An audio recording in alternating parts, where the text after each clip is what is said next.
যাবতীয় প্রশংসা আল্লাহ রাব্বুল আলামিনের জন্য, যার ঐকান্তিক মেহেরবানিতে আজকের ঈদুল ফিতরের সালাত ও খুতবায় যে আল্লাহ রাব্বুল আলামিন আমাদেরকে সমবেত হওয়ার সুযোগ দান করেছেন, আমরা কৃতজ্ঞতা আদায় করছি। আলহামদুলিল্লাহ। দরুদ ও সালাম বিশ্ব মানবতার মুক্তির দূত, মহাবিপ্লবের মহানায়ক, যার আদর্শকে বাস্তবায়ন করার লক্ষ্যে আমাদের সার্বিক প্রয়াস, মুহাম্মদুর রাসূলুল্লাহ সাল্লাল্লাহু আলাইহি ওয়াসাল্লামের প্রতি যাবতীয় দরুদ ও সালাম। প্রিয় উপস্থিতি, মাহে রমাদান সদ্য আমাদের কাছ থেকে বিদায় নিয়েছে শাওয়াল মাসের চাঁদ ওঠার মধ্য দিয়েই। মাহে রমাদান আমাদের কাছে এসেছিল অনেকগুলো বার্তা নিয়ে, অনেকগুলো শিক্ষা নিয়ে, অনেকগুলো উপহার নিয়ে। আল্লাহর সান্নিধ্য লাভের দীর্ঘ এক মাসের সিয়াম, কিয়াম, তিলাওয়াত আমাদের কাছ থেকে খুব সদ্য বিদায় নিয়ে গেল। মাহে রমাদানের প্রতিটি শিক্ষাকে প্রত্যেক মুসলিম উম্মাহ তার নিজের জীবনে বাস্তবায়ন করবে, এ লক্ষ্যে প্রতি বছর ঘুরে আবার আমাদের মাসে রমাজান প্রতিনিয়ত আগমন এবং প্রস্থান ঘটে। মূলত মাহে রমাদানের মৌলিক শিক্ষা হলো সিয়াম। এই সিয়ামের মাধ্যমে বান্দার অতীতের গুনাহ খাতাগুলোকে আল্লাহ মাফ করে দেন।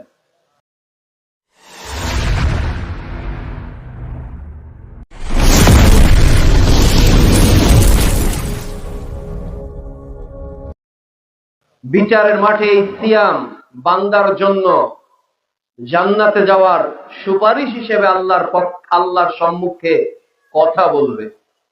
এই সিয়াম স্রেফ আল্লাহর জন্য ছিল এবং বিচারের মাঠে আল্লাহ তাআলা নিজেই এই সায়েমের প্রতিদান দান করবেন। এজন্য এই সিয়ামে শিক্ষা নিয়ে মুসলিম উম্মাহকে সিয়াম রাখা প্রয়োজন। বিশেষ করে শাওয়াল মাসের ৬টি সিয়াম। রাসূলুল্লাহ সাল্লাল্লাহু আলাইহি ওয়াসাল্লাম বলেন, যে ব্যক্তি রমাদানের সিয়াম পালন করলো অতঃপর শাওয়ালের ৬টি সিয়াম পালন করলো, সে যেন সারা বছর সিয়াম পালন করলো। এরপর আইয়ামে বীজ ১৩, ১৪, ১৫ প্রতি মাস রাসূলুল্লাহ সাল্লাল্লাহু আলাইহি ওয়াসাল্লাম এই সিয়াম রাখতেন এবং উম্মাহকে রাখার নির্দেশ দিয়ে গেছেন। সাপ্তাহিক সোমবার এবং বৃহস্পতিবার এই সিয়াম রাখার প্রতি আমাদেরকে মনোযোগী হতে হবে। সহিহ বুখারী ২৮৪০ নম্বর হাদিস, আবু হুরায়রা রাদিয়াল্লাহু তাআলা আনহু বলেন, রাসূলুল্লাহ সাল্লাল্লাহু আলাইহি ওয়াসাল্লাম বলেছেন, মা মিন আবদিন ইয়াসুমু ইয়াওমান ফি সাবিলিল্লাহ বা'দাল্লাহু ওয়াজহু লিন-নার ৭০ খরিফা। যে ব্যক্তি আল্লাহর জন্য এই নফল সিয়ামগুলো একটাও রাখবে, বা'দাল্লাহু ওয়াজহু লিন-নার ৭০ খরিফা, আল্লাহ তার থেকে জাহান্নামকে ব্যবধান নিয়ে যাবেন ৭০ বছরের পর। আল্লাহ রাব্বুল আলামিন যেন এই সিয়ামগুলো আমাদেরকে নিয়মিত পালন করার তৌফিক দান করেন। মাহে রমাদান আমাদের নিকট গুরুত্বপূর্ণ যে সওগাত নিয়ে এসেছেন তা হলো Quran, last and final message for all human being in the world, যেটা হলো হুদাল লিন-নাস, যেটা মানুষের জন্য পথের নির্দেশিকা। সূরা বাকারা অধ্যায় ২ আয়াত ১৮৫ আল্লাহ বলছে, এই রমাদান মাসে আমি কোরআনকে অবতীর্ণ করেছি। কেন? এটা হলো মানুষের জন্য হেদায়েত। এই কোরআন থেকে মানুষ হেদায়েতের যাবতীয় পথ ও পন্থাকে গ্রহণ করবে।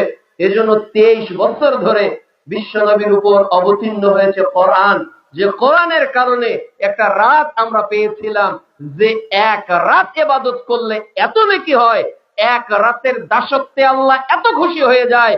এই নাজিলকৃত বিধানের, এই কোরআনের বিধান নাজিল হওয়ার এই রাতটাকে আল্লাহ এত মর্যাদাশীল করেছে, ১০০০ মাস ইবাদত করলে যত নেকি হয়, হাজার হাজার মাস ইবাদত করলে যত নেকি হয়, স্রেফ একটা রাত ইবাদত করলে বান্দার আমলনামায় এর চেয়ে বেশি নেকি লেখা হয়। এই রাত তো চলে গেল ২১, ২৩, ২৫, ২৭, ২৯। এই রাত মর্যাদাশীল হয়েছে কোরআনের কারণে। সূরা বনী ইসরাঈল অধ্যায় ১৭ আয়াত ৮২ আল্লাহ তাআলা বলছেন ওয়ানুনাজ্জিলু মিনাল কোরআন মা হুয়া শিফাআ, আল্লাহ তাআলা কোরআনকে অবতীর্ণ করেছেন আমাদের জন্য আরোগ্য হিসেবে, আমরা এর থেকে কল্যাণ লাভ করব।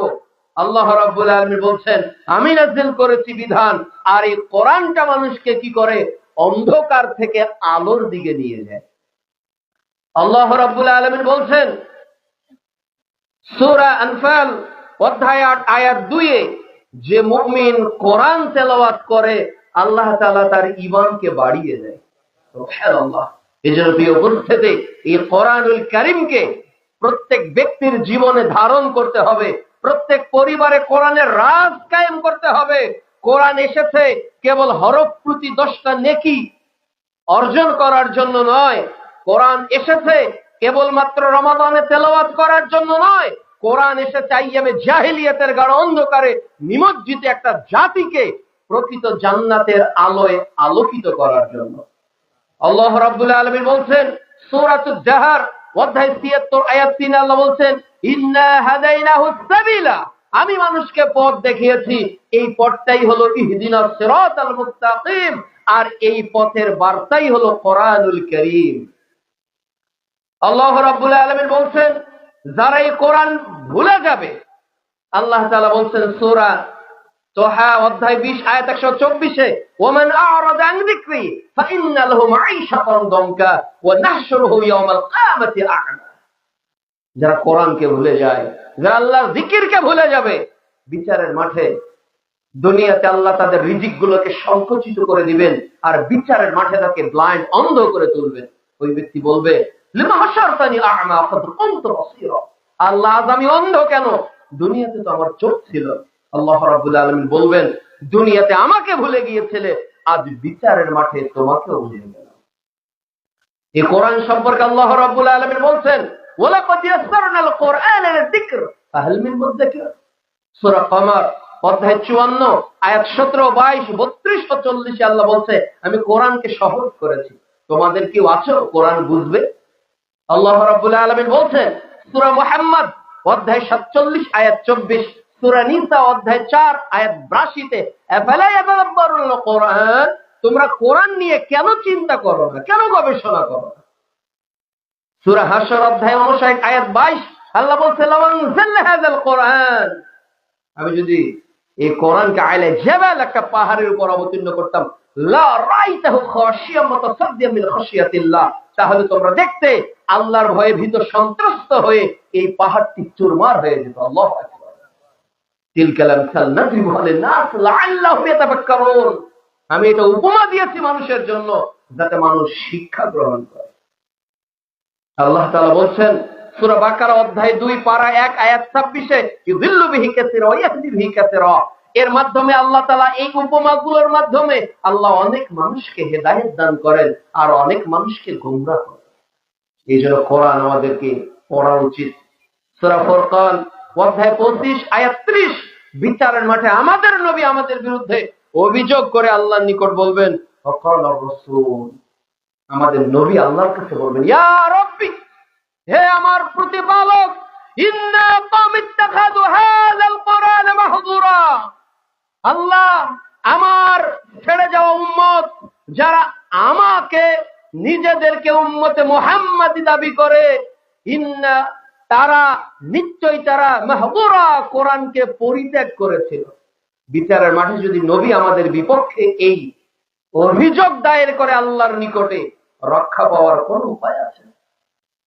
উপস্থিতি আসুন না আমরা কোরআন তেলাওয়াত করি।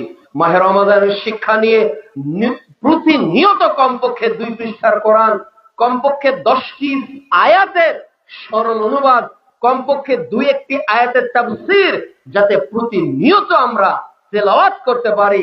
আমাদের সকাল যেন হয় কোরআন পড়ে, আমাদের রাতের ঘুমের আগে যেন আমরা কোরআন তেলাওয়াত করি। মহান আল্লাহ তাআলা যেন আমাদের তৌফিক দান করেন। আল্লাহুম্মা আমিন।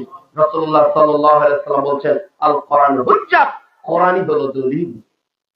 সহিহ বুখারী ১৩৮৩ নম্বর হাদিস।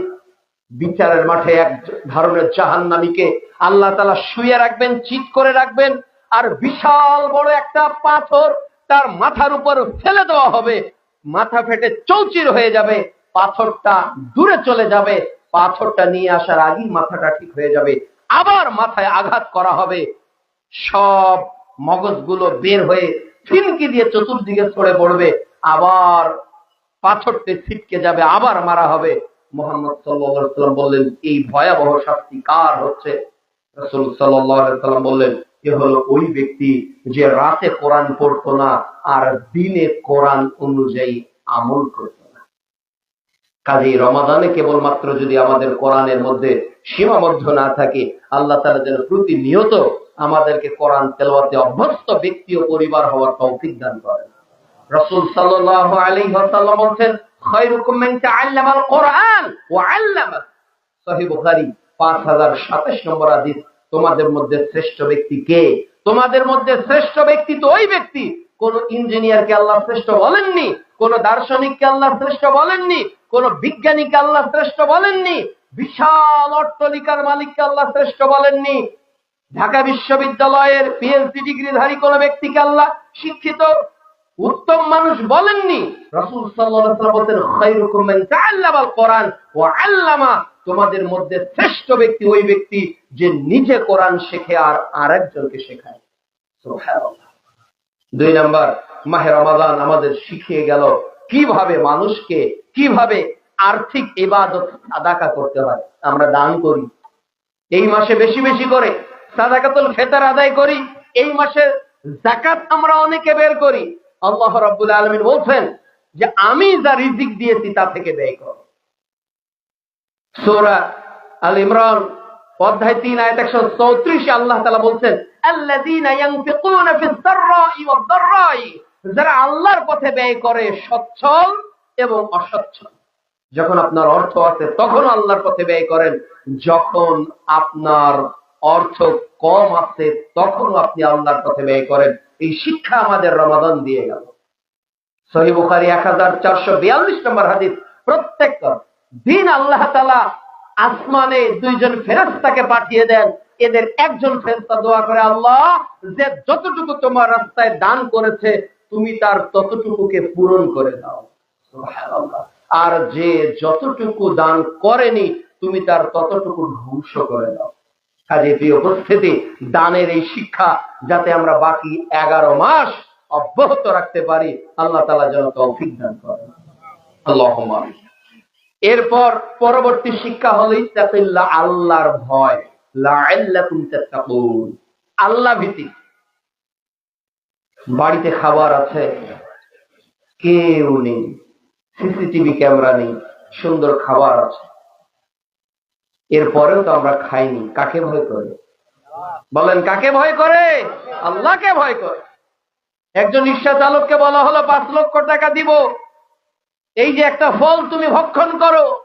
বলছে 5 কোটি টাকা দিলেও এই আপেল আমি এখন খাবো না, যেহেতু আমার রব এই সময় খেতে আমাকে নিষেধ করেছে।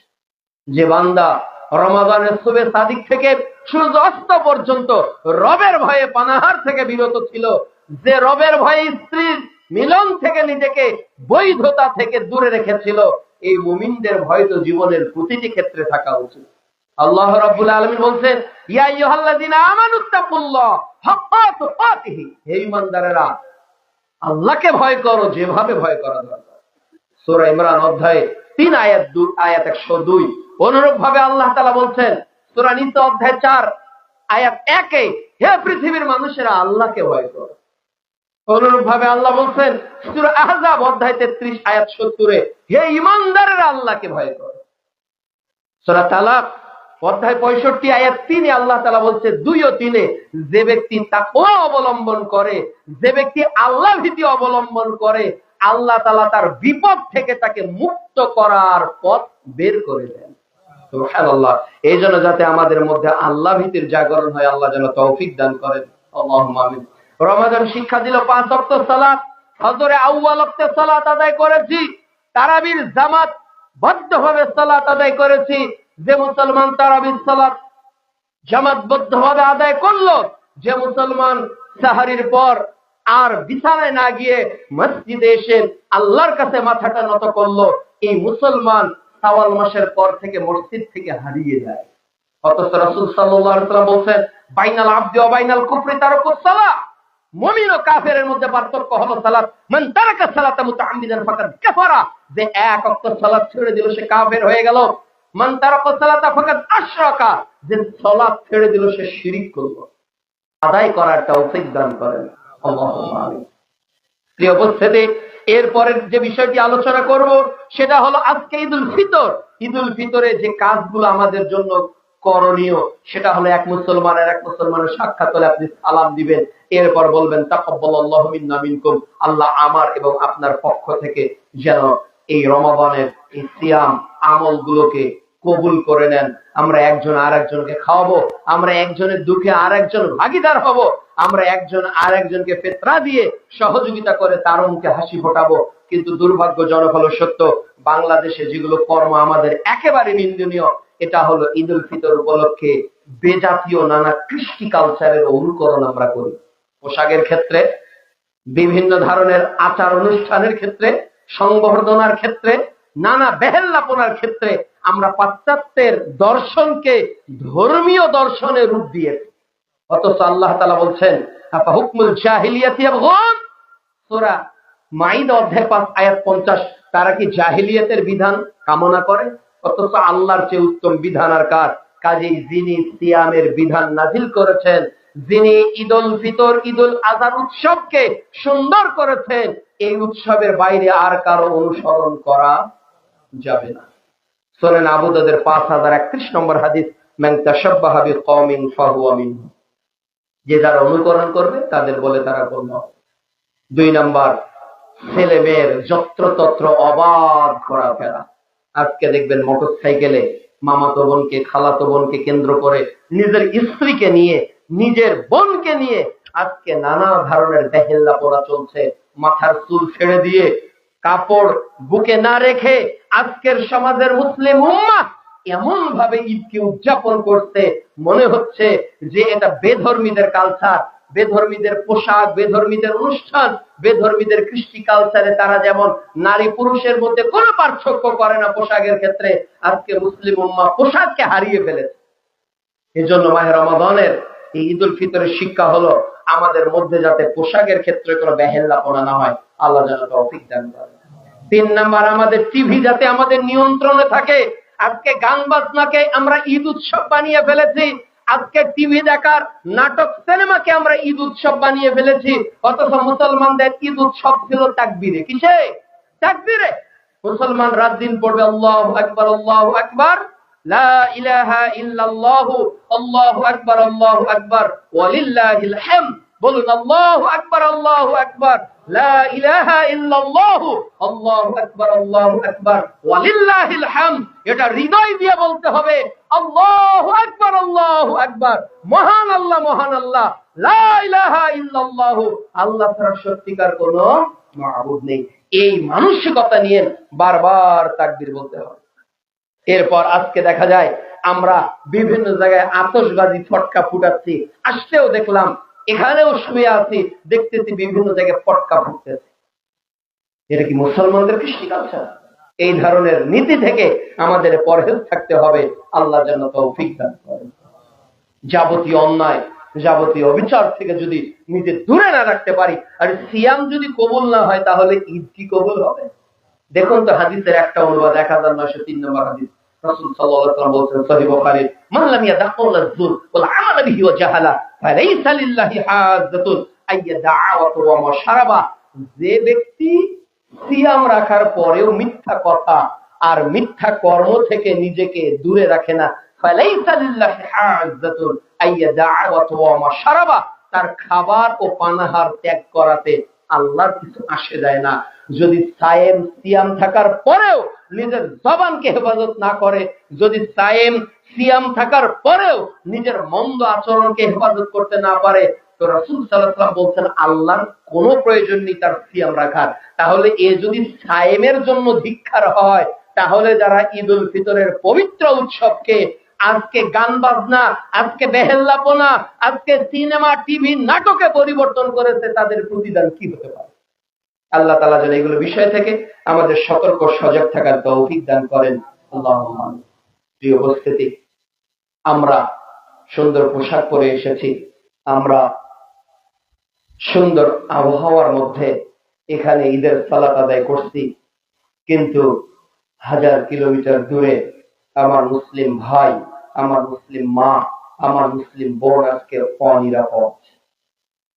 2023-এ শুরু হয়েছে এই বর্বরতা ফিলিস্তিনের গাজায়। অদ্যাবধি 50,000-এরও বনু আদম এই মাত্র কয়েকটি বোমার আঘাতে 50,000 মানুষ দুনিয়া থেকে চলে গেছে। এর মধ্যে 17,000 কেবল শিশু। 17,000। এরপরেও কি ইমানি চেতনা বাইতুল আকসার চতুর্দিকে ঢুকতে দেয়নি? 1,20,000 মুসলমান গতকালকে বাইতুল আকসায় ঈদুল ফিতরের সালাত আদায় করেছে। আলহামদুলিল্লাহ, কি ইমানি চেতনা! কয়েক জায়গায় গুলিবর্ষণ হয়েছে, 5 জন পর্যন্ত নিহত হয়েছে, 2 জন শিশু।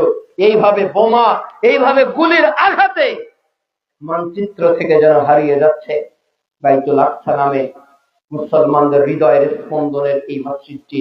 আল্লাহ জেরুজালেমে, আল্লাহ ফিলিস্তিনে তোমার বিজয়ের পতাকা তুমি উড্ডীন করো। আল্লাহ এই ইহুদি, এই পরাশক্তি যারা আজকে মুসলমানদের রক্ত দিয়ে হোলি খেলা খেলছে, আল্লাহ আল্লাহ ফেরাউনকে, নমরুদকে, হামানকে যেভাবে নিশ্চিহ্ন করেছো, আল্লাহ এই সকল নেতাদেরকেও তুমি পৃথিবীর ইতিহাসে শিক্ষার জন্য নিশ্চিহ্ন করে দাও। আল্লাহ যারা মারা গেছে তাদেরকে তুমি শাহাদতের মর্যাদা দান করো।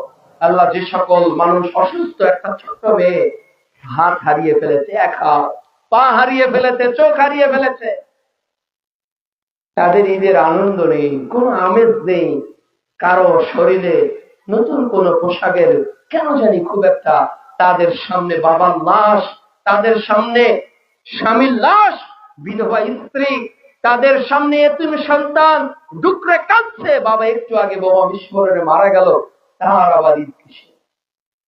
ঈদের আনন্দ যেন সব ম্লান হয়ে গেছে। আমাদের উচিত তাদের জন্য কিছু করা, আমাদের উচিত তাদের জন্য কিছু করা। আজকের ঈদগার যত নর নারী আছেন সকলকে উদাত্ত আহ্বান জানাবো, কমপক্ষে একটা পোশাকের টাকা আপনি দান করেন ফিলিস্তিনের ভাইদের, এখানে জমা করেন। আমরা এখানে রাজশাহীর মাধ্যমে প্রয়োজনে আমরা সরাসরি, গত কিছুদিন আগে আমাদের একটা অনুদান চলে গিয়েছে, সরাসরি তাদের হাতে তুলে দেওয়া হয়েছে খাদ্য, পণ্য, অর্থ। আপনারাও চেষ্টা করবেন, নিজের সন্তানকে তো অনেক দামি দামি কাপড় দিলেন, ওই এতিম শিশুটাকে কে খাওয়াবে? নিজের স্ত্রীকে তো অনেক দামি দামি প্রসাধনী দিলেন, কিন্তু ওই বিধবা নারীর পাশে আর কে দাঁড়াবে? আল্লাহু ফি আউনিল আবদ মা কানা আল আবদু ফি আউনিল আখি। আল্লাহ রাসূল সাল্লাল্লাহু আলাইহি ওয়াসাল্লাম বলেন, যে ব্যক্তি কোন দ্বীনী ভাইয়ের, আল্লাহ তাআলা ওই বান্দার ততক্ষণ সাহায্য করে যতক্ষণ বান্দা তার আরেক ভাইকে সাহায্য করে। আমি কি পারি না ফিলিস্তিন ভাইদের জন্য কিছু করতে? আমি তো একটা জামার টাকা দিতে পারি, একটা বোরকার টাকা দিতে পারি, আমার সর্বোচ্চ জাকাতের একটা অংশ দিতে পারি। না হলে বিচারের মাঠে আল্লাহ তাআলা বলতে পারে আমাকে, বান্দা আমি অসুস্থ ছিলাম, তুমি আমাকে দেখতে যাও নাই, আমি ক্ষুধার্ত ছিলাম, তুমি আমাকে খেতে দাও নাই, আমি তৃষ্ণার্ত ছিলাম, তুমি আমাকে পান করাও না। কি জবাব দিব ওই দিন? আল্লাহ রাব্বুল আলামিন যেন তাদের জন্য আমাদের সর্বোচ্চ ত্যাগ, আর্থিকভাবে যতটুকু এখান থেকে করা দরকার, আল্লাহ তাআলা যেন করার তৌফিক দান করেন। আল্লাহুম্মা। পরিশেষে এই দেশ আমার, এই দেশ আপনার, এই দেশ আমাদের। এই দেশের নতুন জাগরণের জন্য যে কয়েকটি বিষয় মুসলিম উম্মার করা একান্ত প্রয়োজন। এক, যাবতীয় ষড়যন্ত্রকে মোকাবেলা করা। আজকে মুসলিম উম্মার ফাটল ধরানোর জন্য, এই ছোট্ট মাটির টুকরাটাকে দখল করার জন্য নানা তৎপরতা আজকে ইলেকট্রিক প্রিন্ট মিডিয়াতে বহির্শক্তি এবং ভিতরের অজানা মুনাফিক শত্রুরা সর্বদাই লিপ্ত আছে। এই জন্য সমস্ত ষড়যন্ত্রকে মোকাবেলা করার জন্য আমাদের সবসময় সচেতন থাকতে হবে। আল্লাহ যেন তৌফিক দান করেন। 2 নাম্বার, আমাদের জাতীয় স্বার্থে আমাদের এক হতে হবে। জাতীয় স্বার্থে, যেখানে বাংলাদেশের মানচিত্র টেকার স্বার্থ, যেখানে বাংলাদেশের মুসলমানদের টেকার স্বার্থ, এখানে আমাদেরকে সবাইকে ঐক্যবদ্ধ হতে হবে, একত্রিত হতে হবে। গতকালও হিন্দুস্থানে মুসলমানদের মসজিদে একটা হামলা হয়েছে, বিস্ফোরণ হয়েছে, আর ওরা মায়া কান্না দেখায় যে বাংলাদেশে নাকি সংখ্যালঘুরা নির্যাতিত হচ্ছে। নিজের ঘরে সামলাইতে তুমি পারো না, তুমি অপর ঘরের সন্তান কাঁদে না হাসে, এটা লক্ষ্য করো কেন? এর অর্থ হলো এদের ভালোটা ওরা বোঝে না, আর আমাদের যে ভালো বর্তমানে হচ্ছে এটাও এরা চাচ্ছে না। কাজে কারো মুসলমানের ভালো চাচ্ছে না, এ বিষয়ে আপনাকে আমাকে সতর্ক থাকতে হবে। এজন্য মুসলিম উম্মাকে আমাদের ঐক্যবদ্ধ হতে হবে। আমাদের মাসলাক, আমাদের আমলে পার্থক্য যত বৈপরীত্য থাক না কেন, এ দেশের মানচিত্র রক্ষার ক্ষেত্রে বাংলাদেশের সব মুসলমান আমরা এক। সব মুসলমানকে এক। যদি এই ৫৬,০০০ বর্গ কিলোমিটারের রাক্ষসদের কবলে পড়ে, তাহলে ইসলাম পৃথিবী থেকে বিদায় নিয়ে যাবে বাংলাদেশ থেকে। এজন্য যতদিন ঈমান থাকবে, যতদিন ইসলাম থাকবে, ততদিন বাংলাদেশের মানচিত্র ঠিক থাকবে। যেদিন ঈমান ভেঙে যাবে, যেদিন প্রকৃত তাকওয়াশীল মানুষ এর মধ্যে ফাটল তৈরি হবে, সেদিন তারা তাদের স্বার্থকে হাসিল করতে পারবে। ৩ নাম্বার, মুসলমানদের দেশ রক্ষার্থে সবার আগে ইসলামকে অগ্রাধিকার দেওয়া। কাকে? ইসলামকে। পৃথিবীতে কিছু থাক আর না থাক, কি থাকবে? ইসলাম থাকবে না? বাদার ইসলাম গরিবান ও সাইয়্যিদু কামা বাদা ফাতুবালিল গরামা। ইসলাম অপরিচিত দিয়ে শুরু হয়েছে, আবার অপরিচিতদের মধ্যে ইসলাম আসবে, এরাই হলো সফল। লা তাসালু তাইফাতুল উম্মাহ যাহিরুন আলাল হক লা ইয়াদুররুহুম মান খাযালাহুম হাত্তা ইয়াতি আমরুল্লাহি ওয়া হুম কাযালিক। আমার উম্মতের একটা দল সর্বদা হকের উপর থাকবে, বাতিলেরা এদের কোনো ক্ষতি করতে পারবে না। এমত অবস্থায় কিয়ামত এসে যাবে। এজন্য সবার আগে ইসলামকে প্রায়োরিটি দিতে হবে। আল্লাহ বলছেন সূরা নিসা অধ্যায় ৪ আয়াত ৬৫-তে, ফালা রাব্বিকা লা ইউমিনু হাত্তা ইউহাক্কিমুকা ফিমা শাজারা বাইনাহুম। তোমাদের মধ্যে কেউ ততক্ষণ পর্যন্ত ঈমানদার হবে না যতক্ষণ বিবাদের ব্যাপারে আল্লাহ রাসূলকে বিচারক না মানা হয়। আল্লাহ রাসূল কি দিয়ে বিচার করেছেন? কোরআন ও সুন্নাহ দিয়ে। এজন্য জীবনের প্রতিটি ক্ষেত্রে যাতে আমরা ইসলামকে অগ্রাধিকার দিই। ৪ নাম্বার বিষয় হলো, আমরা কোন নেতার পরিবর্তনের জন্য আন্দোলন করব না, আমরা বাংলাদেশের নীতি পরিবর্তনের জন্য কথা বলবো। বাংলাদেশের গণভবন থেকে সুদের মতো আবু জাহেলের প্রথাকে বন্ধ করতে হবে, এই নীতির পক্ষে আমরা থাকব। আমরা কোন ধরনের কোরআন ও সুন্নাহ বিরোধী নীতিকে সমর্থন করব না। আমরা বাংলাদেশের নেতার অনেক পরিবর্তন হয়েছে ৭১ টু ২০২৫, কিন্তু নীতির কোনো পরিবর্তন নেই। মুদ্রার এপিট আর ওপিট। একদল এসে দুর্নীতি করে তো আরেকবার আরেক দল শুরু করে, একদল ঘুষ খায় তো আরেকবার শুরু করে। আগে মানুষের মধ্যে নীতির পরিবর্তন আনতে হবে। বাংলাদেশের আইন বিভাগ, বাংলাদেশের অর্থনীতি, বাংলাদেশের শিক্ষানীতি, বাংলাদেশের যত নীতি প্রিন্সিপাল যে বিষয়গুলো আছে, সবটাই কোরআন সুন্নাহ লঙ্ঘিত। এই নীতিগুলো যতদিন পর্যন্ত মানুষ পরিবর্তন করে নাই, CCTV camera, RAB, cobra, police দিয়ে কখনো মানুষ পরিবর্তন করা সম্ভব নয়। আগে আদর্শিক পরিবর্তন করতে হবে। আল্লাহ যেন তৌফিক দান করে। ৫ নাম্বার, দেশের নতুন ধারা হোক, কোন মতবাদ নয়, চাই ওহির পূর্ণ, চাই ওহির নিঃশর্ত অনুসরণ, কোন মতবাদ নয়। থাকবে না কোন সেকুলারিজম, থাকবে না কমিউনিজম, থাকবে না ন্যাশনালিজম, থাকবে না ডেমোক্রেসি, থাকবে না সাম্যবাদ, থাকবে না ধর্মনিরপেক্ষতাবাদ, থাকবে না আব্রাহাম লিঙ্কনের গণতন্ত্র।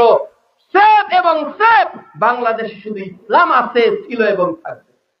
এই মেজাজ নিয়ে আমাদেরকে কথা বলতে হবে। আজকের ঈদের সালাতের উদাত্ত আহ্বান, হে মুসলিম মিল্লাত, সব তন্ত্র মন্ত্র ছেড়ে কোরআনের নিকট আত্মসমর্পণ করুন, সব নীতি নৈতিকতা ছেড়ে ইসলামের নিকট আত্মসমর্পণ করুন, যেভাবে ইব্রাহিম আলাইহিস সালাম করেছিলেন। ইদা ক্বালা লাহু রাব্বুহু আসলিম ক্বালু আসলামতু লিরাব্বিল আলামিন। আল্লাহ যেন তৌফিক দান করেন। পরিশেষে আমরা শিক্ষা নিই, আমাদের কাছে যেন আখিরাত প্রাধান্য পায়, দুনিয়া না। আল্লাহ বলছে, বল তুসিরুনাল হায়াতাদ দুনিয়া ওয়াল আখিরাতু খায়রু ওয়া আবকা। আফসোস, তোমরা দুনিয়ার জীবনকে প্রাধান্য দাও, যেখানে হায়াতুদ দুনিয়ার কথা আল্লাহ বলেছে সেখানেই কেবল নেগেটিভ কথা বলেছে। হায়াতুদ দুনিয়া যেখানে সেখানেই বিপদ। এই জন্য হায়াতুদ দুনিয়া চাওয়া যাবে না। দুনিয়ার হায়াতের দরকার নেই। আল্লাহ যতক্ষণ হায়াত দিয়েছো ততক্ষণ তোমার দ্বীনের প্রতি অটুট থাকার তৌফিক দান করো। আল্লাহ বলছে আমাল হায়াতুদ দুনিয়া ইল্লা মাতাউল গুরুর। এই দুনিয়ার হায়াত তো মাতাউল গুরুর, এটা ধোঁকা ছাড়া কিছুই না। এখানে আল হাকুমুত তাকাসুর, এখানে প্রাচুর্যের লোভ মানুষকে আত্মভোলা করে দিয়েছে। হালাল হারাম জায়েজ না জায়েজ, বৈধ অবৈধ মানুষ কিছুই বাদ বিচার করছে না। কেন? দুনিয়াকে অগ্রাধিকার দেওয়ার জন্য। আজকে মানুষ যদি জানতো যে আমাকে মরতে হবে, আমার লাস্ট ডেস্টিনেশন আমার কার, আমাকে কবরে যেতে হবে, এই মানুষের দ্বারাই আর কোনো অন্যায় করা সম্ভব। মৃত্যুকে বেশি বেশি স্মরণ করুন। আসবো বাবা মা তারপর আমি, কিন্তু যাব বাবা মাকে রেখে। সন্তান চলে যাচ্ছে, নাতি চলে যাচ্ছে নানাকে রেখে। এই তো দুনিয়া। কল্লু নাচ্ছেন যাই, প্রত্যেকে মরবো। এই ঈদের মাঠে কি কোনো জানাজার সালাত দাঁড়ায়নি? একজন মুর্দাকে রেখে কিছু কথা বলে জানাজার সালাত আদায় করা হচ্ছে। একদিন আমি সেই লাশ হব, আমি কেউ জানি না, আমরা কেউ জানি না আমার দাফনের কাপড় ঈশ্বর দিতে চলে এসেছে কিনা আমি জানি না, আমার গোসলের সাবানটা ফ্যাক্টরিতে তৈরি হয়েছে কিনা আমি এও জানি না, আমার কবরের ছাদ যে বাঁশের ছাদ হবে ওই বাঁশ বড় হয়ে গিয়েছে কিনা আমি এও জানি না, আমার দাফন কাফন এর আগে যে গোসল করানো হবে এই পানির লেয়ারটা কত দূর উপরে উঠে এসেছে আমি এও জানি না। কিন্তু আসুন না আমরা নিজেকে পরিবর্তন করি, আল্লাহ যেন তৌফিক দান করে। এজন্য কি করবেন? পাপকে স্মরণ করে সর্বদা তওবা করবেন। রাত দিন বলবেন রব্বানা যালামনা আনফুসানা ওয়া ইল্লাম তাগফির লানা ওয়া তারহামনা লানাকুনান্না মিনাল খাসিরিন। রব্বানা যালামনা আনফুসানা ওয়া ইল্লাম তাগফির লানা ওয়া তারহামনা লানাকুনান্না মিনাল খাসিরিন। আল্লাহ নফসের প্রতি জুলুম করেছি, আপনি যদি ক্ষমা না করেন, আপনি যদি রহমত না করেন, লানাকুনান্না মিনাল খাসিরিন, তাহলে আমরা ক্ষতিগ্রস্ত হব। এজন্য বেশি বেশি করে তওবা ইস্তেগফার পড়া। 4 নাম্বার হলো ব্যক্তি ও পারিবারিক জীবনকে জাহান্নাম থেকে বাঁচানো। আপনি আজকে ধার্মিক কিন্তু আপনার পরিবারের ধর্ম নেই, আপনি ধার্মিক আপনার বউয়ের মধ্যে ধর্ম নেই, আপনি স্বামী ধার্মিক স্ত্রী ধার্মিক না, বাবা ধার্মিক ছেলে ধার্মিক না, মা ধার্মিক মেয়ে ধার্মিক না, এইরকম জগা খিচুড়ি পরিবার আছে না নাই? আল্লাহ বলছে কু আনফুসাকুম ওয়া আহলিকুম নারা, নিজে বাঁচো নিজের আহালকেও জাহান্নাম থেকে বাঁচাও। সর্বোপরি কথা হলো এই আমরা আমাদের উপার্জনকে যেন হালাল করতে পারি। হালালান তাইয়্যিবা, হালাল খান, আল্লাহর দাসত্ব করেন, হারাম ভক্ষণ করবেন না। আল্লাহ রাব্বুল আলামিন যতগুলো কথা রমাজানের শিক্ষা নিয়ে বলা হলো, যতগুলো কথা রমাজানের ভুল প্রচলন নিয়ে বলা হলো, যতগুলো কথা আমরা আমাদের জীবন পরিবর্তনের জন্য শিখলাম, আমাদের দেশ ও রাষ্ট্রের জন্য শিখলাম, এগুলো কথাকে যেন বাস্তবতায় আমল করতে পারে আল্লাহ যেন তৌফিক দান করে। আল্লাহ আমাদের যারা মারা গেছে তাদের কবরের শাস্তিকে তুমি মাফ করো, আমাদের মধ্যে যারা অসুস্থ তাদেরকে তুমি শেফায়ে কামেলা দান করো। এক ভাই দোয়া চেয়েছেন শুভ, তিনি অসুস্থ, আল্লাহ তাআলা যেন তাকে শেফায়ে কামেলা দান করেন। আরো যারা দোয়া চেয়েছেন আমরা প্রত্যেকের জন্য দোয়া করি, আল্লাহ আমাদের সকলের এই 29টি সিয়ামকে তুমি কবুল করে নাও। আল্লাহ সিয়ামের ভুলগুলোকে তোমার রহমান রহিম নামের ওসিলা করে তুমি মাফ করে দাও। আল্লাহ এই সিয়ামের শিক্ষা নিয়ে বাকি 11 মাস তুমি আমাদের জীবনকে পরিচালনা করার তৌফিক দান করো। আল্লাহ আমাদের তেলাওয়াতে কোরআনে কিয়ামে আল্লাহ তোমার দাসত্বে বাকি জীবনকে অতিবাহিত করার তৌফিক দান করো। আল্লাহ ফিলিস্তিনের মাটিতে তোমার বিজয় দান করো। আল্লাহ মুসলমানদেরকে ঐক্যবদ্ধ থাকার তৌফিক দান করো। আল্লাহ বাংলাদেশের এই সোনার টুকরা মাটিটাকে বৈদেশিক যাবতীয় চক্রান্ত থেকে তুমি মোকাবেলা করো। আল্লাহ আমাদের সবাইকে তুমি দ্বীনের জন্য কবুল করো। আল্লাহু আকবার, আল্লাহু আকবার, লা ইলাহা ইল্লাল্লাহ, আল্লাহু আকবার, আল্লাহু আকবার, ওয়া লিল্লাহিল হামদ।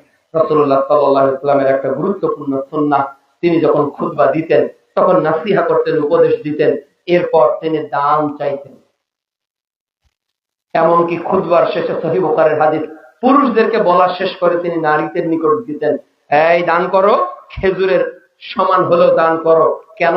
আমি পরকালে জাহান্নামে বেশি বেশি নারীকে দেখেছি, তাহলে দান করা একটা গুরুত্বপূর্ণ সুন্নাহ ঈদের মাঠে।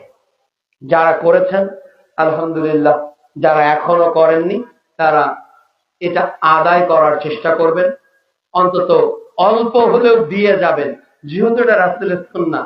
আর রাসূল সাল্লাল্লাহু আলাইহি ওয়াসাল্লাম বলছেন দারিমির প্রথম খণ্ডে 394 নম্বর হাদিস, যে ব্যক্তি সুন্নতকে জাগ্রত করে 50 জন শহীদের নেকি আল্লাহ তার আমলনামায় লিখে দেন।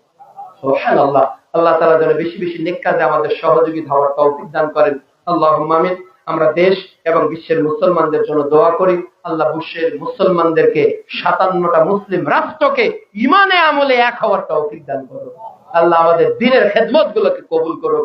আল্লাহুম্মা আমিন। আমি আপনাদের জন্য দোয়া চাই। গত পরশু বৃহস্পতিবার 19শে রমাদান আমার বড় ধরনের একটা অ্যাক্সিডেন্ট হয়। এখানে আসতে পারবো কিনা আমি নিজেও জানি না। হঠাৎ করে আঘাত হাসে ঢাকা যাওয়ার পথে। 5টা সিলাইয়ের দরকার, 3টা দিয়েছে। এখনো ব্যথা, এর পরেও কথা দিয়েছি, খুব কষ্ট করে এসেছি। আমার জন্য দোয়া। ওই দিনই আমার শেষ দিন হয়ে যেতে পারত। এই জায়গায় আঘাত পেয়েছে, সামনে হলে তো শেষ হতাম, অন্য জায়গায় হলে তো ওখানে। এত ধারালো আঘাত হয়েছে, গোটা দেহ ভিজে গেছে রক্ততে, অনেকে দেখেছেন। আল্লাহ রাব্বুল আলামিন যেন আমৃত্যু দিনের পথে এভাবে কোনো একদিন যাতে হারিয়ে দেয়। দিনের কাজ করতে গিয়ে যেন আল্লাহ তাআলা আমাদেরকে পরকালের মালাকুল মউতের সাথে সাক্ষাৎ করিয়ে দেয়। আল্লাহুম্মা আমিন।